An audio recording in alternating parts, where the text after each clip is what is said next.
Hello guys, welcome to another video, and in this one I'm going to be covering two of the new ascendancies that have been revealed for the Legacy of Phrecia Path of Exile 1 event. And at this point, GGG are just pumping out the ascendancies. We got another 4 new ones revealed last night, and I haven't actually covered one of the previous ascendancies that were revealed the other day. So in this one I'm going to be covering the Antiquarian, which is a Marauder ascendancy, and also the Polytheist, which is a new Templar ascendancy there as well. So let's just get straight into it. My plan is to be covering all of these ascendancies before the event actually begins. We're not sure just yet when it's going to start, but that's the plan as of right now. That's a lot of videos, but we'll see how we get on.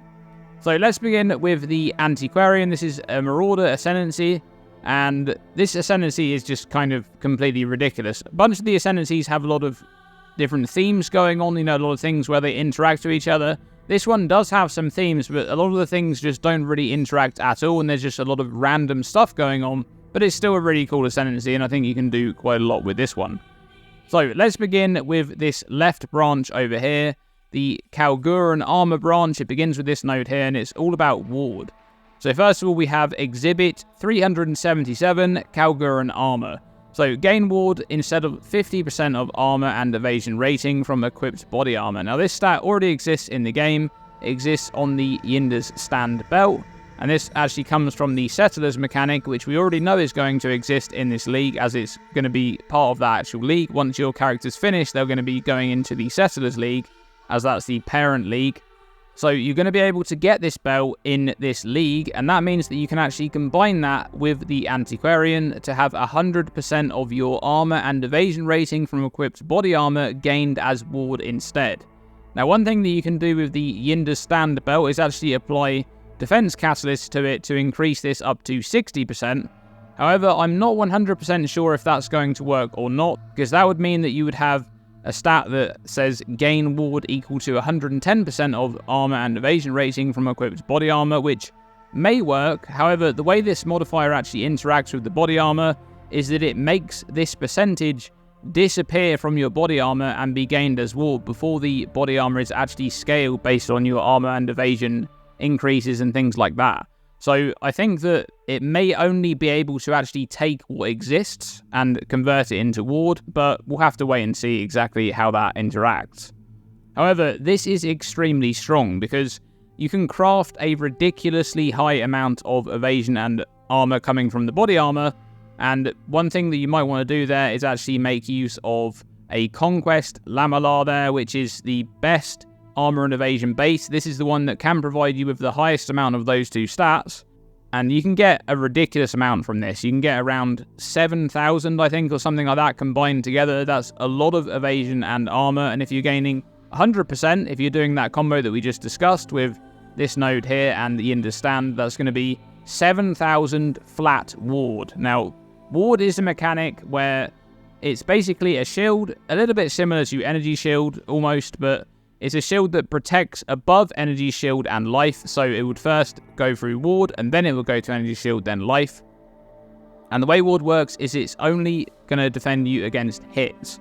So whenever a hit comes in, no matter the size of the hit, it will always break ward. So if you have 7,000 ward and a hit comes in for 100, it's going to break the entire ward pool. If you have 7,000 ward and a hit comes in for 9,000, it's going to break the entire ward pool, and then the remaining 2,000 is then going to go to the next resource past ward, which, maybe energy shield or maybe life, depending on if you have any energy shield or not. So ward is actually quite strong, but it's only for hits. Ward restores after 2 seconds by default, and it's not interrupted by any kind of damage being taken, so it will always restore within that window. Once it's restored there, it immediately fully restores. It doesn't have a recharge time or anything like that. So this next node here, the Starlight Reflector, this is 100% faster restoration of ward and 100% increased global defenses. Now, ward is considered as a basic defense, so it's along in the category with armor, evasion, and energy shield. So it gets increased by this global defenses stat here. There's no kind of increases to ward, any global increases to ward that exist on the passive tree. So that means that this stat is extremely valuable. You can imagine if you're gaining 7,000 ward from your body armor based on this node and the belt, you're then going to be doubling that with this modifier alone up to 14,000, which is a ridiculous amount of ward to have. And this 100% faster restoration of ward stat here is going to effectively half that restore duration. So instead of waiting 2 seconds for ward to be restored, you're going to only have to wait 1 second. So this is extremely strong, and if you're going to be taking the Calgar and Armor node, you are pretty much guaranteed to be taking Starlight Reflector at the same time.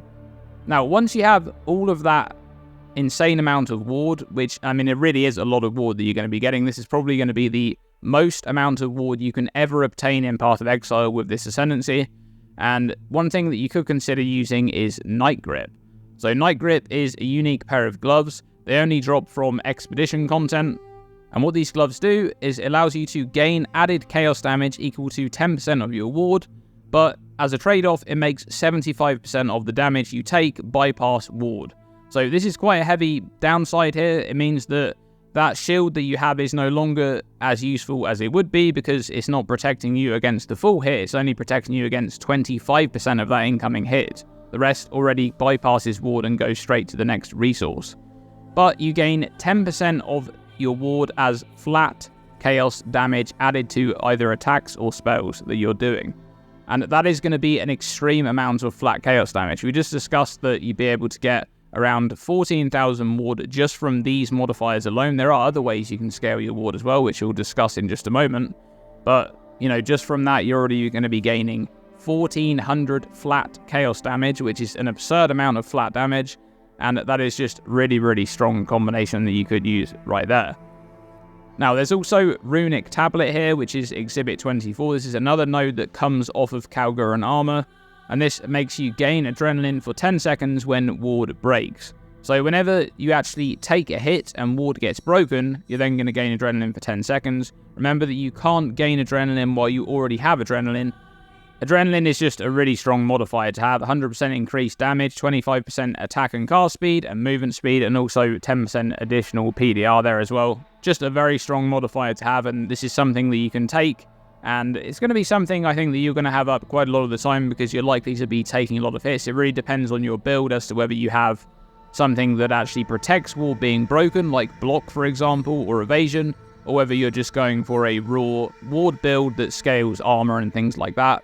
It really does depend on how much of those hits you're actually going to get through and break your ward, but Adrenaline is a really strong buff to have. Now, going back to the Starlight Reflector and Calgar and Armor and actually scaling that ward up, one thing that you could take a look at there is Faith Guard, which is a helmet, and this helmet essentially makes it so that you can further scale your ward by scaling into increases to maximum energy shield, which then instead apply to ward. So anytime you actually gain, 20% increased energy shield or something like that from the passive tree, it's going to instead apply that increase straight to ward. And that means that you can continue to scale that ward. And of course, because you have such a huge flat amount of ward, any kind of increases that you get to energy shield are going to be really valuable. And all of them are going to add a huge amount of flat chaos damage if you're also using Night Grip. So that is a really strong combination that you could consider using there. Of course, it does mean that you've already spent your gloves and your helmet slot, but it might be worthwhile in terms of the amount of damage you're able to obtain from that combination. Another thing that you can, of course, consider using is Olroth's Resolve. I thought I'd mention this one, although I don't think it's particularly useful with this ascendancy, because I think the idea of the ascendancy, especially with the Starlight Reflector there, is that you really kind of scale into restoration of ward, and you actually use ward more for its original intended purpose, rather than, making it so that it's up all the time with Olroth's Resolve. But you can do something here with Olroth's Resolve, so that is an option there where you actually scale ward to a huge amount, and then you obviously make it so that it cannot break. You have this flask up all the time by gaining a bunch of flask nodes and things like that. There's also, of course, normal iron flasks that you can use to immediately restore your ward by having it activate on a savage hit and things like that. Now, moving on to this top branch over here, this one is quite interesting. So we first have Lionized Hair, which is your hits can't be evaded and 50% reduced dexterity. You have to go through this node to get to the other two, very similar to the Calgar and Armor branch there. So this node here is actually quite good. Your hits can't be evaded means that you no longer have to spec into accuracy, and this is essentially very similar to Resolute Technique with a different downside. instead of taking Resolute Technique and having it prevent your critical strikes, you can take this and it instead reduces your dexterity, which is still quite a significant downside there. We'll discuss that in just a moment. But the hits can't be evaded is very powerful because it means that you can forego speccing into accuracy altogether and you can just go all in on critical strikes there. Any kind of investment that you would have had into accuracy can be going into critical strikes instead. Something that you can look at there with Lionized Hair is Replica Tripanon. So this is a two-handed mace and it's a replica item. It comes from Heist. And this one has minus 5,000 to accuracy rating, but it also has the modifier, this weapon's critical strike chance is 100%. So you're already solving the downside of the minus 5,000 accuracy rating there because you have this modifier, your hits can't be evaded. And then you have the guaranteed crit coming in from Replica Tripanon, and that is going to be extremely strong. It means you no longer have to actually spec into crit chance, you can just go all in on crit multi and scaling up things like that. However, you may still want to invest a little bit into critical strike chance, and that's because if you're going for Replica Tripanon, you're likely to want to also go for Marauder's Fallacy, which is a unique amulet that has a huge amount of global critical strike multiplier there, 210 to 240%, but it does apply 40% less critical strike chance, and this does actually impact the critical strike chance there on Replica Tripanon, but you won't have to invest too much into critical strike chance. You can see here, a player will need 67% increased critical strike chance with the Marauder's Fallacy as long as it has no quality, and you need 93% increased crit chance if it does have quality, because obviously it actually scales that negative modifier there. And this is actually quite trivial to get because most of the wheels on the passive tree where you're scaling into crit, just to get those crit multi, like the big crit multi bonuses, like 40% crit multi on the notable, usually pathing through nodes that give you increased critical strike chance.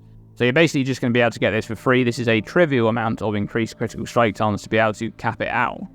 So that is one interesting thing you could look at there with Replica Tripanon. Of course, this weapon has no kind of damage to speak of, but we already discussed how you're going to be getting your base damage from Night Grip, which means that is already quite an interesting combination that you could go for right there. Now, speaking of Lionized Hair, let's quickly discuss this 50% reduced dexterity, because one of the things we already discussed there is using Kalguran armor and the use of a Conquest Lamellar, which is the body armor that you're most likely going to want to use because it has the highest potential combined armor and evasion once it's been crafted.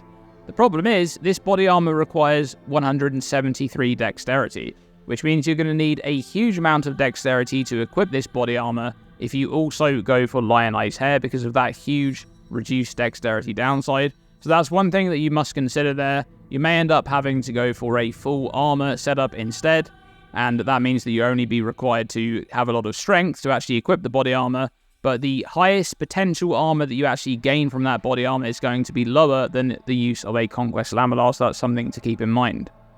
Now, coming off of Lionized Hair is the Lionized Shield node over here. So minus 100 physical damage taken from projectile attacks, and gain 50% to block from equipped shield instead of the shield's value. This is a pretty interesting node here, but I'm not sure how powerful it really is. It's kind of strange that it comes off of this rather than being a separate standalone node. One notable thing here is the minus 100 physical damage taken from projectile attacks. Although that's very specific and it only works for projectile attacks, that is a huge amount of minus flat damage. These kind of modifiers this high are very rare, so that's quite a strong modifier there. But I'm not convinced how useful this one is, especially being hidden behind Lionized Hair. On the other side, we have Lionized Bow, which is once again a bit of a strange modifier. It just provides Far Shot. So Far Shot is a keystone-like effect. It makes projectile attack hits deal less damage at the very beginning of their movement, and then as they scale further and further away from their attack point, they then deal up to 60% more damage.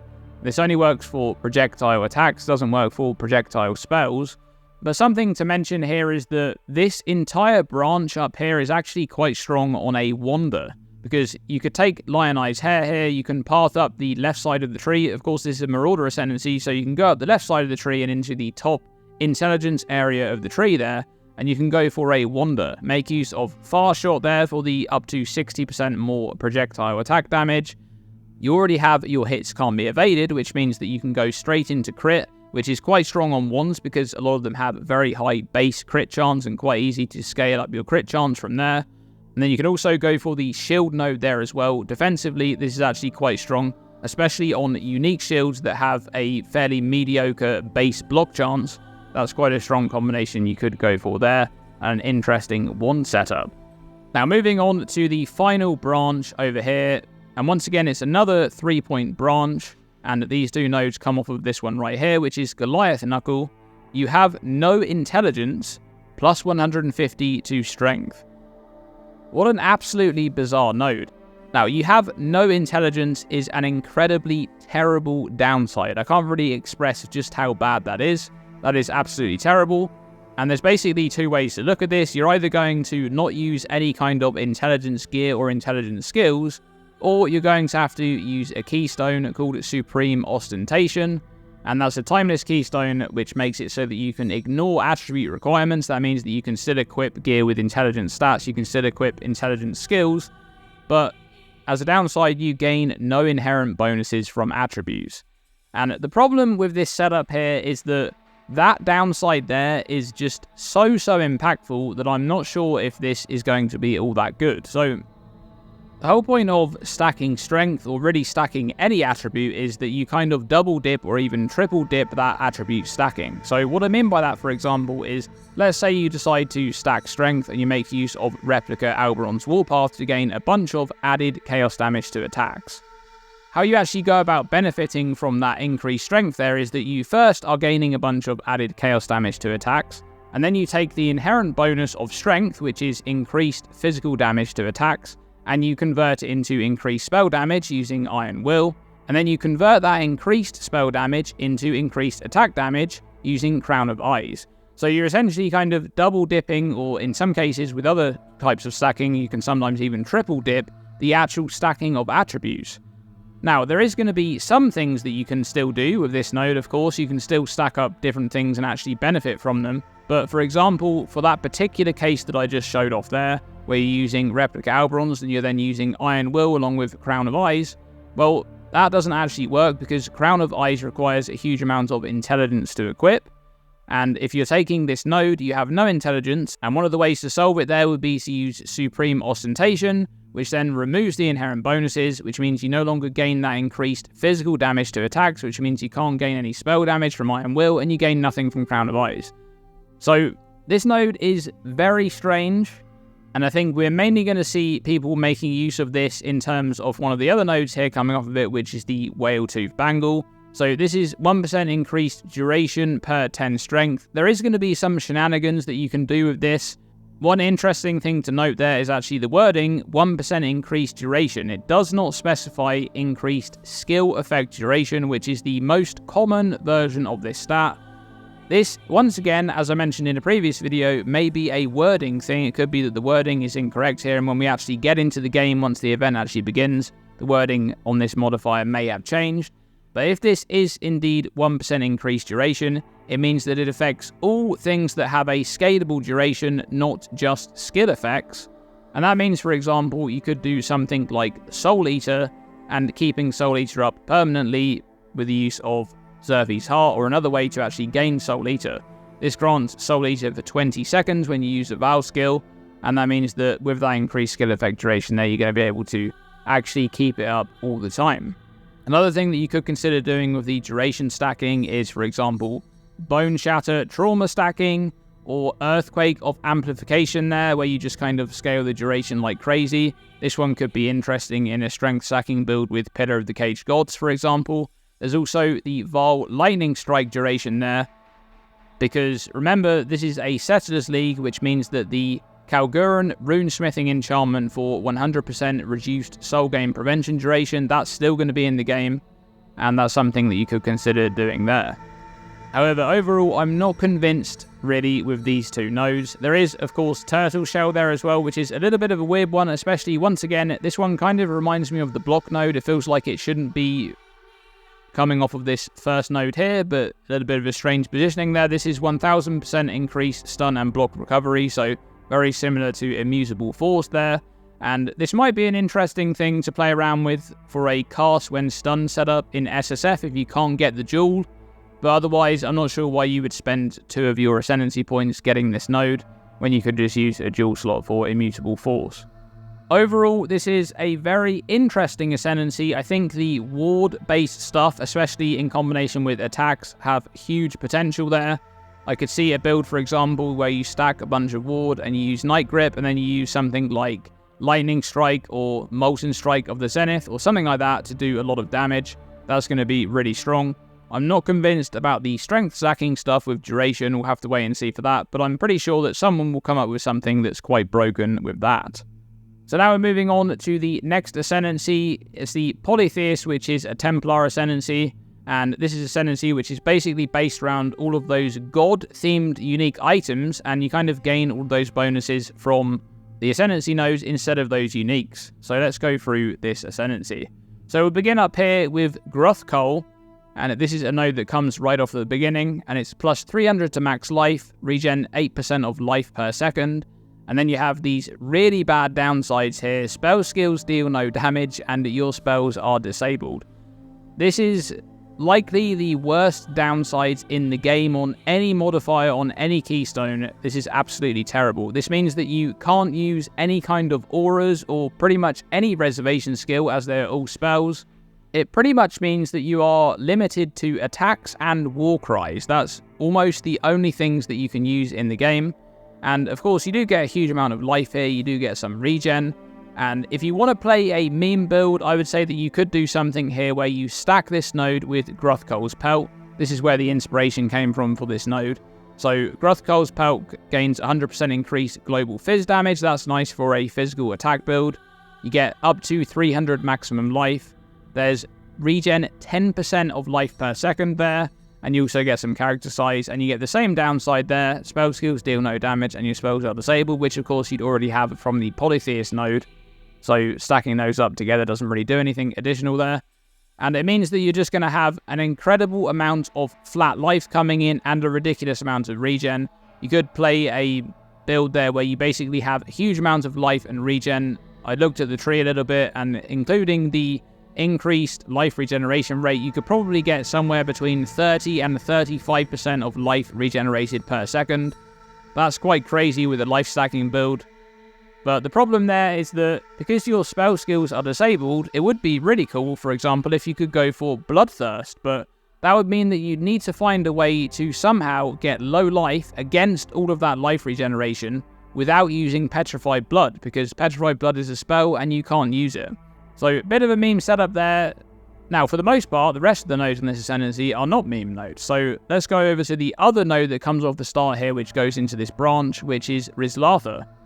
So you have enemies you've hit recently have 100% reduced life regeneration rate and 30% more maximum attack damage. That's quite a good node. That's especially good with any builds that have a high maximum attack damage. For example, lightning damage attacks. Things like Lightning Strike come to mind there, and anything where you're able to gain a bunch of flat lightning damage added is quite strong as well. And the added bonus there of having enemies have 100% reduced life regeneration rate is actually quite nice. Occasionally you get some annoying rares that have a ton of regen, so that's a nice bonus to have there as well. And then coming off at the back of this branch is the Brine King node, and this is actually behind the Gruthkull, so it means that you can get to the Brine King by going through Rizlatha. And Brine King node grants 10% to maximum cold resistance and cannot be frozen. Those are two really nice bonuses there. They go particularly well with Aegis Aurora, which is a unique shield that also grants +5 to maximum cold resistance. So just with that node and this unique item together, you'll already be at 90% maximum cold resistance. And it also allows you to scale into block and armor there to be able to recover energy shield equal to 2% of your armor whenever you block. Very good shield. And what you could do with that is very easily combine it with Melding of the Flesh. With a max roll Melding of the Flesh, you'd only need to find an additional 4% maximum cold resistance, and you'd have all of your elemental resistances capped at 90%. That is extremely powerful. You're also going to be immune to freeze there from the Polytheist node. So that's a really nice combination you could consider there. Now, obviously, the build that you're going to be playing at that point is pretty much going to be an attack build because you've had to path through Rizlatha to actually get to it. And the only benefit of this node offensively is that 30% more maximum attack damage. And one of the things you could consider there, which I discussed previously, was a lightning damage attack build. And if you do go for that, you likely want to find a way for gaining lucky damage. And one of the things you can look at there is Voice of the Storm. Lightning damage with non-critical strikes is lucky. So then you can go all in on non-critical strikes. You can go for Elemental Overload and go for a full Elemental attack build. Now, taking a look at another branch, which is the one down here, beginning with Garrukon. So 100% increased evasion rating while moving, immune to burning ground, shocked ground, and chilled ground, regen 4% of life while moving, and 100% increased mana regeneration rate while moving. This is actually a pretty stacked node over here. But it's kind of interesting because you gain 100% increased evasion rating, which is typically not a stat you'd see on a Templar, because a Templar is positioned on the side of the tree, which has all of the armor scaling. And I think with this, what you might want to do is actually path across the top of the tree and over towards the shadow area of the tree. And then you can invest into evasion, and you can actually go for spell suppression then as well. And the reason why you might want to do that is because you also have this secondary node coming off here, which is another strong node. The Solaris, notable there. Nearby enemies are blinded, 100% increased critical strike chance against blinded enemies, and enemies blinded by you have 100% reduced critical strike chance. This, once again, is actually a really strong node. Blind is a very strong modifier that often gets forgotten. By default, it applies 20% less evasion and 20% less accuracy to the targets that are affected by it. That means that you're not going to have to scale as much accuracy because evasion is lower on monsters. And it also means that your own evasion rating is more efficient because the enemy's accuracy rating is lower. One thing that you can consider combining there with this node is potentially the Darkseer. If you do go for a spell build, we'll discuss in a moment how you could utilize spells on this ascendancy. But this is quite a strong weapon to actually use in that type of build because you have this node here. Enemies blinded by you have Malediction, and Malediction is a very strong debuff there. It's actually a way of reducing the damage that monsters deal, and they actually take increased damage as well, especially useful if you're playing a build that doesn't have any other layers of increased damage taken.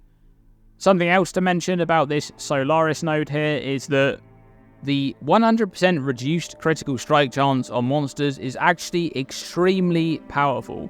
So monsters typically do not have any increased critical strike chance unless they have a monster modifier to make that so. So by default, monsters will be using abilities and attacks that have a base critical strike chance. But if they're blinded by you, this 100% reduced critical strike chance is going to bring their crit chance down to 0. So all of the normal monsters that don't have any monster modifiers to do with increased critical strike chance or a way to actually deal crits are going to have 0 critical strike chance. They're not going to be able to crit you by default. But some of these other monster modifiers can come in. For example, you can get this one here, which has 300% increased global critical strike chance. This will be lowered to 200% because of that modifier if that monster is blinded. And this node on the Polytheist is extremely strong against rares that have the Precision aura because they have 100% increased accuracy rating and critical strike chance. And that means this 100% increased critical strike chance is going to be completely nullified and do absolutely nothing. And the 100% increased accuracy rating is also going to be significantly hampered there as well because, of course, all of those monsters are going to be blinded, lowering their total accuracy. So that is a pretty strong defensive node to have there, the Devout of Solaris. But, of course, it does mean that you want to go into an evasion setup. So, like I said, pathing across the top of the tree and going towards the shadow area so you can invest into evasion and spell suppression sounds like a good idea. And if you're doing that, you're likely to want to play a spell build instead of an attack build. So instead of going for this setup up here with the Brine King and Rizlatha, you'll likely want to go for Radakesh and Lunaris. So Radakesh grants +3 to minimum endurance, frenzy, and power charges. That's just a really strong generic node there. Get a bunch of speed and damage from the frenzy charges, a bunch of defense from the endurance charges, and crit chance scaling there from the power charges. And then you get the Lunaris node, which is spells fire 2 additional projectiles, and Nova spells cast at the target location instead of around you. So this second modifier here is the one that is normally on Astral Projector. That's quite a useful ring if you're using a Nova spell. And this one actually has the downside of making Nova spells have less area effect. It also means that you cannot use a crafted ring in that slot. And of course, crafted rings are extremely powerful. You can get lots of really good modifiers there. So this is actually better than this ring, if anything, because it means you can use a rare ring. And that means that you can make use of Nova spells. You could also go for a projectile build instead, where you're scaling projectiles, because spells gaining an extra 2 projectiles there is incredibly powerful, and you've got all of that spell and projectile scaling that you could go for up at the top of the tree, which you'll have easy access to if you're pathing over to the shadow area of the tree. And the last 2 nodes on this tree are Ugal and Abarath. I left these 2 till last because they're kind of interesting nodes in and of themselves. First of all, the Abarath node provides Burning Hoofprints, which I think is just a cosmetic effect, and there's also triggers level 20 Abarath's Fury. So Abarath's Fury is a skill that originally comes from these unique boots here, but this one provides level 7 Abarath's Fury, and the reason for that is that this can actually be supported by up to 4 support gems, and the one on the tree here cannot. So this is a level 20 Abarath's Fury. It needs to be pretty strong to be able to actually compete with all of those support gems. But one thing to mention about this is that when you're leveling a Templar, this ascendancy is probably going to be really strong for just running through the campaign, because you can take this in the first lab. This comes straight off of the center there. And I think level 20 Abarath's Fury is going to be extremely strong the moment you pick it up. You're probably just going to be able to run through monsters and it just insta-kills them. What this skill actually does here is that when you're walking, it creates little explosions as you walk, and you can actually scale the skill to create more explosions by scaling up your movement speed, because it actually works with each of the steps that your character takes. And if you go over a certain amount of movement speed here, it actually kind of ends up ruining the build, because it means that it kind of exceeds the amount of footprints that it can actually create explosions from, and then you're suddenly going backwards and you actually get less explosions than you would have had if you hadn't exceeded that limit. So if you are going for a build based around this, which I don't think many people will be doing, because it's likely going to be a way to level easily and then you probably end up speccing out of this. But one thing to mention there is that you don't really want to be exceeding that movement speed cap there. Otherwise, you'll start to deal less damage than you otherwise would have been doing. But I think that is going to be quite strong. You can see here, this is how much it deals on a level 7 gem, 50 to 75 fire damage, has a small chance to ignite enemies. You can probably just take this when you're leveling up, and then you can spec into some increased ignite chance on the tree, some increased fire damage, and you can likely just run straight through monster packs and just kill them easily. So that is one thing to consider there in the campaign for leveling. It's going to be really nice. And then we have the Ugal node there, which is a little bit of a strange one and very, very niche. So you get Hex Reflection there, which means that you reflect any hexes that get cast on you back to the enemy. And you also have your hexes can affect hexproof enemies and immune to reflected damage. Both of those last 2 modifiers there are actually quite useful, especially for a build that is relying on hexes like Hex Blast. Having your hexes apply to hexproof enemies is nice, and being immune to reflected damage is always nice, of course, but I can't really see this node being used all too much in any of these builds, because as I kind of mentioned, the Ascendancy kind of already has those core setups where if you're going for an attack build, you're likely going to be going for Rislatha and Brine King together with Garakan and Solaris. And if you're going for a spell build, you're going to be going for those nodes up here combined with the other nodes down here. So it's already kind of set up, I think, in a way that you're likely to be taking your 4 points elsewhere. But Ugal is an interesting choice for some of those very niche builds there. And overall, I actually really like both of these ascendancies. I think the Antiquarian there is a very strange ascendancy, but it is quite interesting. There's a lot of potential with the ward stacking there. A huge amount of potential on the ward stacking. That's going to be really strong. And for the Polytheist, is also quite strong.